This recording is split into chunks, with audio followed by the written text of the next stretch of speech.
Atleta de Cubatão conquista campeonato regional de futevôlei. Terceira edição da Tenda Cultural começa no próximo final de semana. Descubra as causas da neblina que vem fazendo parte da região. No quadro Entendendo Direito, vamos falar sobre injúria racial. Últimas notícias dessa quarta já começou.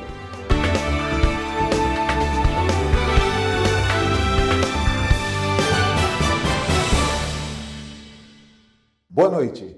Atleta cubatense de futevôlei conquista a Copa Guarujá da modalidade. A competição reuniu atletas de toda a região. O atleta cubatense de futevôlei Pedro Henrique, de 24 anos de idade, hoje morando e treinando em Santos, já conquistou vários torneios da modalidade e recentemente levantou mais um troféu, o de campeão na Copa Guarujá. Recentemente tive felicidade aí de ganhar meu último título, né, que foi lá na Copa Guarujá, foi no mês passado. Foi ao caso, né? Fui lá para assistir o torneio, acabou que surgiu uma vaga e aí eu acabei juntando com uma dupla e felizmente fomos campeões. Agora, o nível dos atletas do futevôlei aqui na região é grande? Grande, muito grande. Vem crescendo ao longo do tempo, né? A galera sempre treinando mais, se especializando mais e a galera está cada vez mais subindo o nível e aí chegando já quase no profissional. Agora, você conquistou vários títulos do futevôlei, não é? E agora você passa toda a sua experiência como treinador. Isso, sim. Isso aí para mim é o mais gratificante ainda, que eu tento ao máximo transferir o máximo de energia para a galera aqui, meus alunos, e transformar, né, a vida deles, tirar a galera aí que às vezes nunca praticou um esporte na vida e hoje eu vejo aí batendo na bola, para mim isso é espetacular. Agora, como é que você vê, por exemplo, a chegada das meninas no futevôlei de praia também? Como é que você vê isso? Cara, para mim é incrível, né? Hoje vivemos num mundo hoje aí que a galera acha que só os homens podem fazer alguma coisa e hoje em dia o nosso maior público aqui são mulheres, a galera vem dominando tudo mesmo e, pra mim isso também é espetacular. O Biratã da Silva, o Bira do futevôlei, já foi atleta e hoje passa todo o seu conhecimento como treinador aos atletas que estão começando.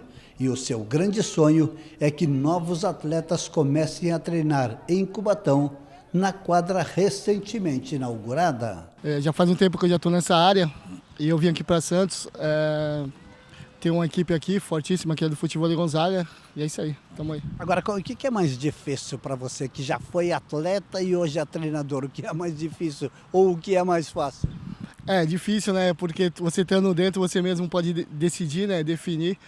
E estando aqui fora, a gente tem que ficar na torcida, mas é muito bom esse clima, assim, é muito bom. Agora, toda a sua experiência você passou ao Pedro, né?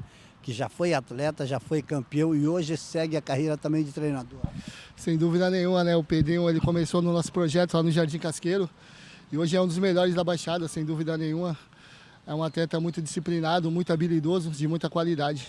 Agora, existe a possibilidade, existe o sonho, este projeto volte lá para o Casqueiro? Tinha uma cobrança, né, por parte da população, né, que eles queriam lá a volta do futevôlei, né, e graças a Deus deu tudo certo, a quadra lá, nós inauguramos uma quadra e em breve estaremos lá dando treino também. Atenção, você contribuinte que ainda não recebeu a restituição do imposto de renda. A Receita Federal abriu hoje a consulta ao terceiro lote.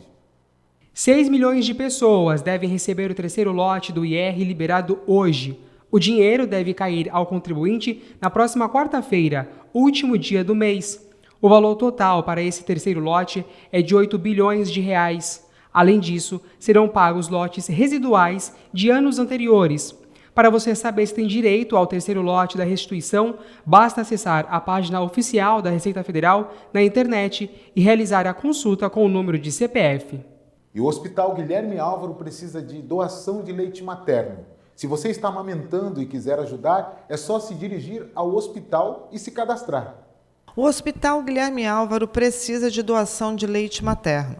As doações são muito importantes para os bebês que estão internados na UTI neonatal e não podem ser amamentados pela mãe.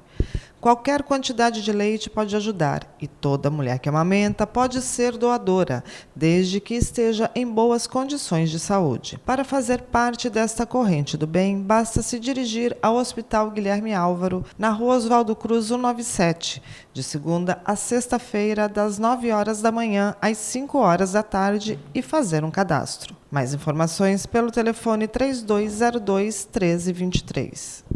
Estamos recebendo em nossos estúdios a produtora Rose Vieira, que vai falar sobre a tenda cultural que vai acontecer aqui em Cubatão no próximo final de semana. Tudo bem, Rose? Boa noite. Boa noite, Johnny. Tudo bem? Que legal. É bom trazer pessoas assim, ligadas à cultura, para a gente falar sobre música, sobre cultura. E aí, como que está a preparação? A nossa equipe passou lá na Praça Afonso Schmidt e disse que já estão montando o espaço lá. Já, a gente iniciou a montagem hoje, porque é uma estrutura muito grande, de 10 por 15. Nós temos camarim acoplado, né? Tem os geradores, então é um espaço bem grande. Tem que ser montado com muito cuidado, com muito carinho, né? Rose, é a terceira tenda cultural, né? Isso. Então quer dizer que já houveram duas atrás. Quais foram os desafios que vocês encontraram aqui na cidade para manter essa festa linda? Terceira, né? É, a terceira tenda. Então, não há muitos desafios, né? Fora a gente procurar um espaço que acomode essa tenda grande. Então, a gente faz visitas técnicas dos bairros, porque qual é a missão da tenda? Levar cultura e arte aos bairros mais afastados do centro de Cubatão, porque tudo acontece no centro de Cubatão. Então, vamos tentar levar para os bairros mais afastados, né? Então, a nossa dificuldade seria encontrar um bairro que tenha um espaço que a gente consiga montar essa tenda para levar a arte realmente para as comunidades. Rose, você falou algo que me emocionou aqui no começo, né? Nós falamos sobre a pandemia e onde tudo seria cancelado. Vocês fizeram tenda? Fizemos. A gente fez foi a primeira vez, foi a primeira tenda cultural Ensina Brasil. Ela foi lá no Rubens Lara, no conjunto Rubens Lara, e foi totalmente online, transmissão online, ao vivo, né? As pessoas que vieram, os artistas testados, a produção de máscara também, para a gente evitar. Então não teve público, foi totalmente online. E aí a comunidade do Rubens Lara ficavam lá em volta, querendo entrar, mas a gente quer ver, a gente quer participar. Ficavam da janela, ouvindo o som, mas todo mundo com a sua TVzinha ligada lá, celular, computador, para poder assistir, né, online. E agora conta pra gente, a terceira tenda cultural, o que o público vai conferir?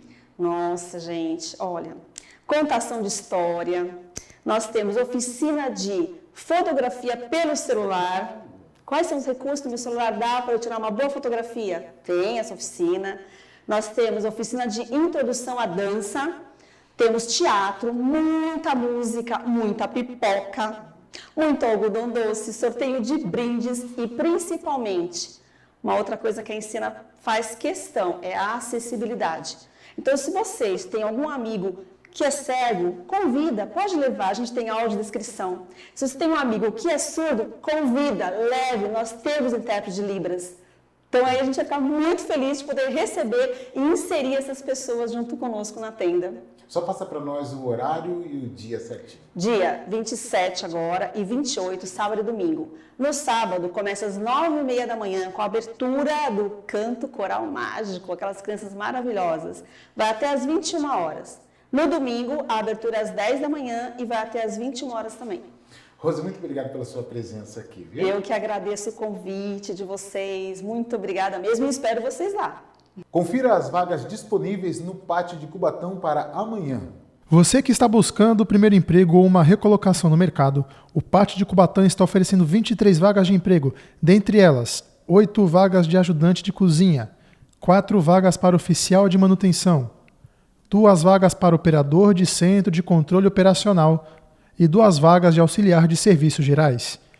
Os interessados devem comparecer no pátio com o currículo em mãos atualizado com o seu CPF, amanhã, quinta-feira, das 9 da manhã até 1 da tarde, na rua Doutor Fernando Costa, 1096, na Vila Couto. Você percebeu uma névoa na nossa região pelos últimos dias? Hoje, por exemplo, a neblina veio em uma proporção ainda maior. Nossa reportagem conversou com um meteorologista da Defesa Civil para entender melhor esse fenômeno.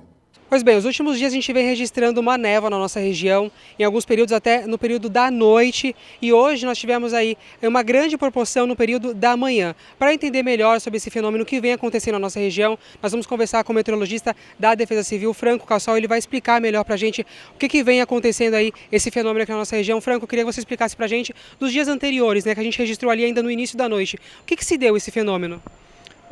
Para a formação de neblina, depende principalmente das condições de temperatura e de umidade. Precisa ter uma oferta, uma quantidade de umidade bastante grande e também uma queda da temperatura, porque quando cai mais a temperatura, que no caso é no período da noite, essa queda de temperatura teoricamente faz com que seja mais fácil de a umidade saturar e formar uma nuvem, porque a neblina, o nevoeiro é nada mais do que uma nuvem que se forma junto da superfície. Então geralmente ela se forma durante a noite e madrugada, na verdade até mais frequente madrugada e até às vezes persistindo para o início da manhã. Porém nos últimos dias aqui na Baixada Santista tem acontecido até mesmo durante a noite, a partir de 8, 9 da noite já está tendo uma observação de neblina. Hoje nós tivemos uma proporção ainda maior, acabou paralisando até o serviço portuário, a travessia de balsa por poucos minutos, né? O que se deu essa formação maior registrada hoje? É um fenômeno que é difícil de prever. Geralmente aqui a gente tem bastante umidade, ou seja, já é uma condição que favorece, tanto é que é muito frequente a formação de nevoeiros perto de lagos, de rios e com o mar também não é diferente. Então a gente tem essa oferta de umidade. Porém, o fator principal é a queda de temperatura das últimas noites, que tem sido maior até do que os dias anteriores. A gente tem um dia que a temperatura até tem se elevado, mas de noite ela cai bastante. Então isso favorece bastante a formação de nuvens e nessa última noite foi um fenômeno ainda mais intenso, né, mais duradouro, causando alguns transtornos aqui para serviços portuários, por exemplo. Franco, você falou muito bem sobre a temperatura que baixou.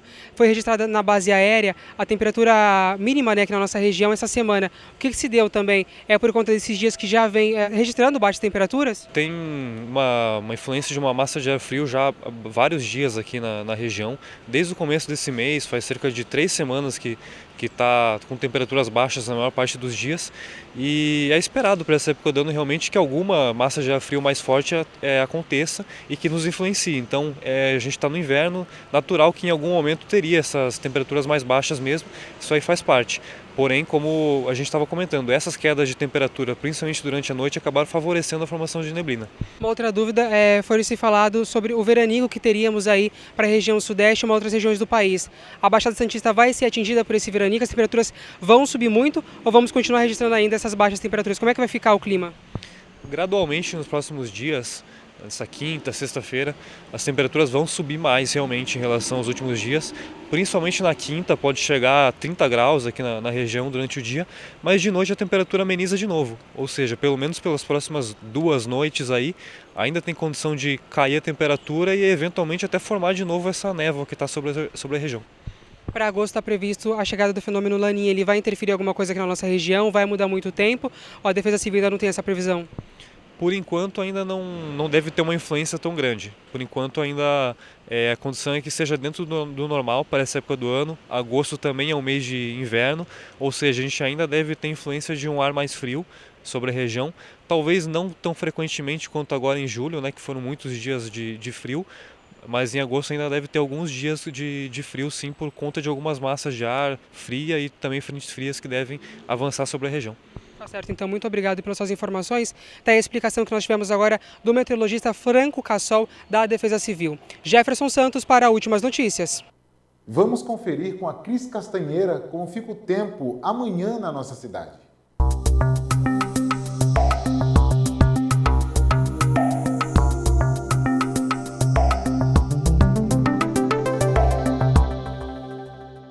A quinta-feira amanhece com névoa e sol aparecendo ainda pela manhã. O dia será um pouco mais quente, com as temperaturas variando entre 16 e 23 graus. Venta leve durante todo o dia e a umidade relativa do ar fica entre 61% e 81%.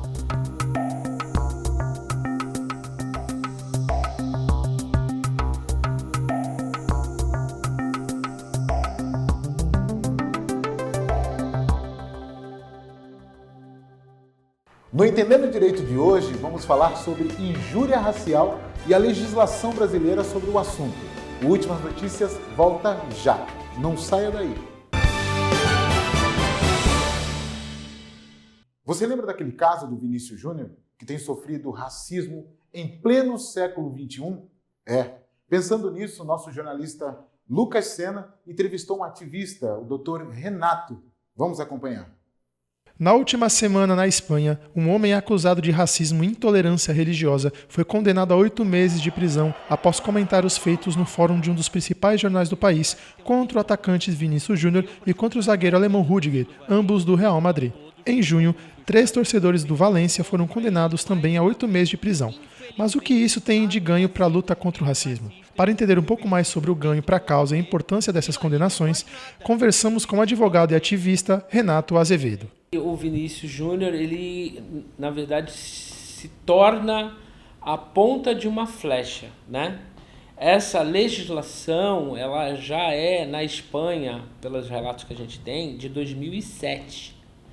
E alguns jogadores brasileiros passaram, Marcelo, por exemplo, passaram por causas muito semelhantes ao que ele passou. A diferença é que o volume das causas que ele passou e o fato dele estar num clube que agora, e isso é o importante, está lutando ao lado do seu jogador, é que faz toda a diferença. Garanto que se ele tivesse lutado sozinho, se ele tivesse sido talvez antes da pandemia, que nós tivemos o caso do George Floyd, talvez por causa de tudo isso, ele se torna a ponta da flecha. Renato falou sobre a importância de punir quem comete o crime de racismo e sobre o uso correto da legislação vigente. Os torcedores só veem a possibilidade de fazer esse tipo de ato, esse ato criminoso de racismo, porque se sentem impunes. Existe uma legislação de 2007, nós estamos falando ainda da Espanha, que só foi aplicada 14 anos depois. Houve uma punição efetiva invocando a educação da pessoa para que ela sofresse a educação antirracista, ela fizesse um curso como uma opção da sua condenação de 8 meses. A gente tira uma ideia muito importante dessa condenação que aconteceu na Espanha, que é o fato da punição ser voltada a uma obrigação da educação. Diferente do que aconteceu aqui, em que a obrigação da pessoa ao invés de ser preso, prestar serviço à comunidade, mas um serviço que não é dedicado à causa, será que vai ensinar essa pessoa alguma coisa? Ele citou uma campanha realizada pelos 4 grandes clubes de São Paulo entre 2010 e 2012, mas, na sua visão, não foi o suficiente. No Brasil, por exemplo, nós tivemos, há uns anos atrás, quando da edição da Lei São Paulo contra o Racismo, um grande evento em que envolveu os 4 grandes clubes do futebol paulista. E todos partiram para fazer uma campanha muito grande que durou de 2010 a 2012 e fez um movimento, um trabalho. Por que isso ficou no passado? O advogado conclui afirmando que o principal ganho da causa é a visibilidade, mas que ainda falta muito para o país evoluir no assunto, e cita 2 casos que aconteceram no Brasil, do goleiro Aranha em 2014 e do atacante Bruno Mezenga em 2023. O caso do Bruno Mezenga, para fazer um paralelo, porque está mais perto da gente, aconteceu na mesma época. Enquanto lá a gente teve o apoio do time, que é o Real Madrid, a gente aqui não teve uma nota de repúdio do Santos Futebol Clube. A pessoa que fez isso, ela foi recentemente condenada quase na mesma semana, se não me engano, na mesma semana do caso do Vini Júnior e do Rüdiger. E ninguém ficou sabendo. Então, essa falta de visibilidade, ou então o caso do Aranha, do goleiro Aranha, que aconteceu aqui, que ninguém lembra. Então, essa falta de visibilidade, ela é suprida por algo que aconteceu na Espanha. E para falar mais sobre esse assunto, está começando agora aquele nosso quadro ao qual nós falamos do assunto jurídico sem o tal juridiquês.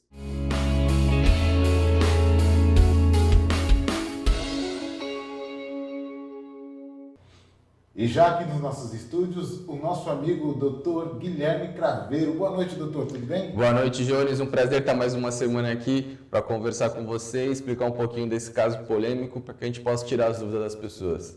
É um caso polêmico, muito triste, e é triste saber que em pleno século XXI nós tenhamos que abordar tema como esse, o racismo.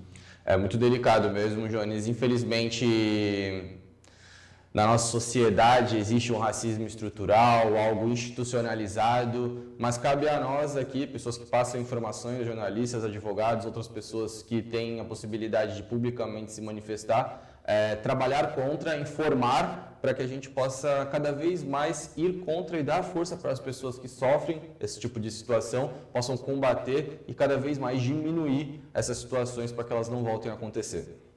Doutor Guilherme, para a gente começar, muitas pessoas não sabem, né? E é bom mantê-los informados para que não caia em nenhum erro. E assim, falando sem o juridiquês, fica muito mais fácil. Racismo e injúria racial é a mesma coisa?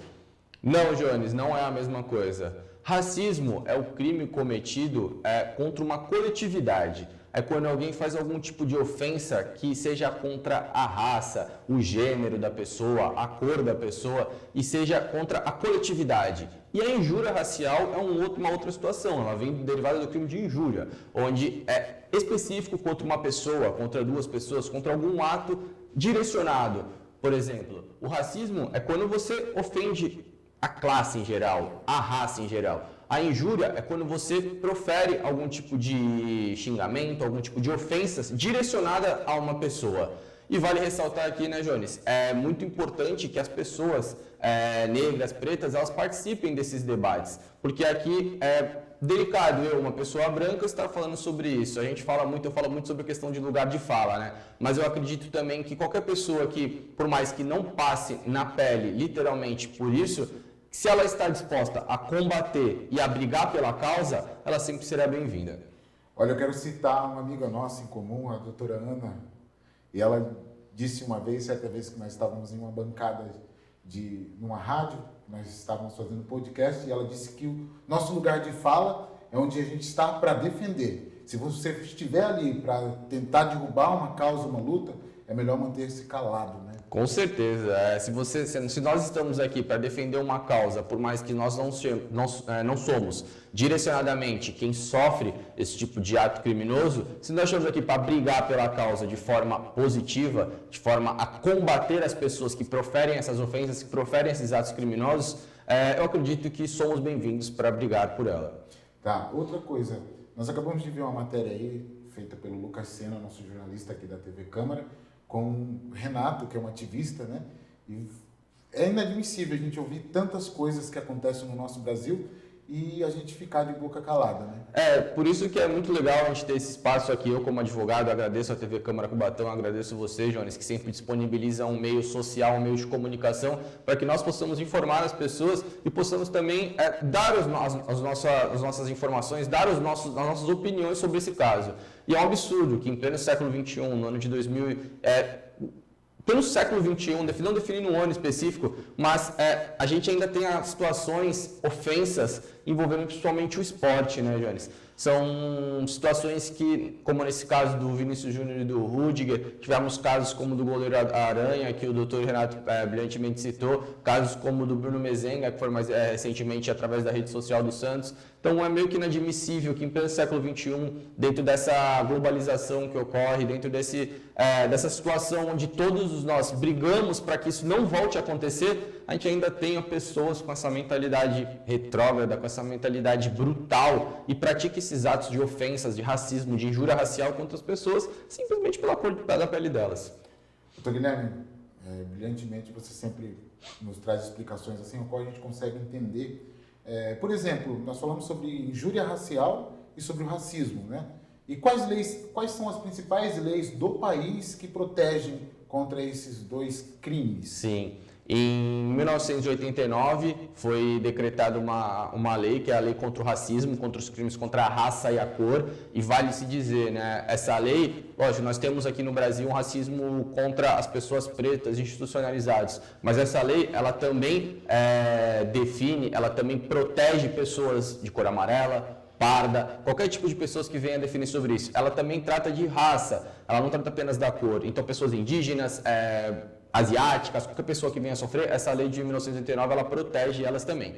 E a injúria racial, é legal a gente trazer que, salvo engano, em 2022 ou 2023, ela foi equiparada ao crime de racismo. E o que é ser equiparada ao crime de racismo? Ela deixou de ser afiançável, ou seja, antigamente a pessoa que cometia crime de injúria pagava uma fiança e poderia responder o processo em liberdade. Hoje em dia não tem mais essa possibilidade. A injúria racial passou a se tratar de um crime inafiançável. E ela também passou a ser um crime imprescritível. Ou seja, não importa o momento no qual foi praticado esse crime, e ele poderá ser julgado a qualquer momento em que for noticiado. A partir do momento que a autoridade policial, a autoridade acusadora, ela tiver notícia do crime, ela não precisa se preocupar em quando foi cometido o crime, e sim que ela já tem a possibilidade de investigar e, se for o caso, punir por esses crimes. E saindo da esfera física, né, acontece diariamente, fisicamente, e agora também digitalmente, a era digital aí com as redes sociais. E como você vê as redes sociais aí, como que elas têm impactado nesse caso? Porque as pessoas também pensam que a internet é terra sem lei, você lê absurdos acontecendo dentro das redes sociais. Infelizmente, né, Jones, a tecnologia, as redes sociais, o meio digital, ele veio para nos ajudar. Só que, infelizmente, tem pessoas que acabam usurpando, acabam utilizando esse meio tão fantástico que a gente tem para praticar atos terríveis, como, por exemplo, o racismo é um deles.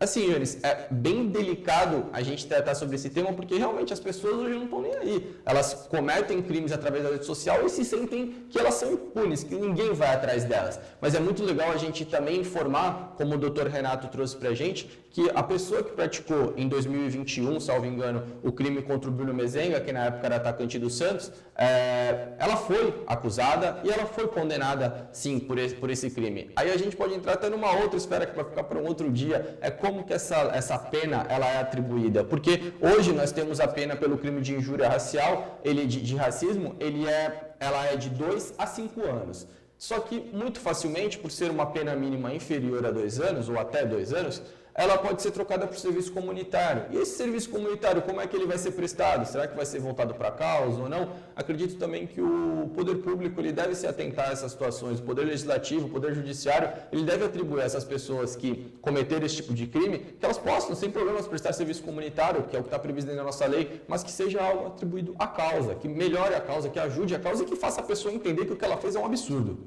É terrível isso. É forte, né? A gente está trazendo esse tema, porque vem à tona toda uma luta, verdadeiramente é uma guerra contra você estar certo e alguém querendo imputar, colocar sobre você que você está errado. Tipo assim, se alguém sofreu um tipo de injúria racial, qual é o primeiro passo a fazer? O primeiro passo é comum a todos, é você realizar um boletim de ocorrência, seja numa delegacia, seja através da delegacia eletrônica, que hoje aqui em São Paulo a gente tem essa possibilidade, é você denunciar, noticiar o crime às autoridades policiais para que elas possam instaurar um inquérito policial, realizar a investigação, mandar o relatório final, que é o meio pelo qual ela junta todas as provas para o Ministério Público, o Ministério Público vai pegar e vai analisar se há matéria matéria punitiva para que ocorra a denúncia, ou se não, se ele acha que é um caso de arquivamento. Mas a gente tem que deixar muito claro aqui, Jones, realmente e forçar as pessoas, dar forças para as pessoas para que elas denunciem. Porque muitas das vezes as pessoas ficam, mas não vai dar em nada, não vai acontecer nada, não vai dar em nada, acontecer nada. Não, gente, quanto mais pessoas denunciarem, mais pessoas irem batalhar, e não exclusivamente a pessoa que sofreu, uma pessoa que viu, que presenciou, batalhe contra e denuncie, se você presenciar isso, para que a gente ocorra, para que nós consigamos cada vez mais combater essas pessoas que infelizmente têm esse pensamento. Eu trabalhei desde os meus 17 anos em instituição educacional. E a gente vê muitas coisas acontecendo ali na base, né? Você acha importante a fomentação na educação? Com certeza, Jones. Acredito que a educação ela é o meio pelo qual nós podemos mudar e pensar a longo prazo. Infelizmente, hoje no nosso poder público, no nosso poder político, a gente tem um viés de poder de mandato e não um poder para você pensar a longo prazo. Ninguém hoje faz um tipo de política pública voltada para daqui 30, 40 anos, que é o que eu acho que deve ser certo, realizado para que a gente possa mudar na base, para que daqui 20, 30 anos as pessoas que estão passando pela escola hoje possam realmente ter um pensamento diferente, serem ensinadas de forma diferente. E as pessoas só estão preocupadas com o próprio umbigo e pensando que daqui 4 anos elas têm que se reeleger. Claro, tem pessoas diferentes que façam isso, mas é isso, Jones. Eu acredito que a escola, a base, o jardim de infância, o ensino infantil é o meio pelo qual a gente possa começar essa mudança. Eu espero que um dia, sinceramente, isso vire lenda, né? Falem como se fosse uma lenda e não aconteça mais nenhum crime dessa ordem no nosso país, um país tão lindo, né? Obrigado, doutor Guilherme. Obrigado, Jones. Obrigado à TV Câmara de Cubatão. É um prazer estar aqui novamente falando sobre esse tema. Lembrando sempre que o nosso Últimas Notícias vai ao ar de segunda a sexta-feira aqui pela TV Câmara de Cubatão a partir das 18h15. Esperamos vocês.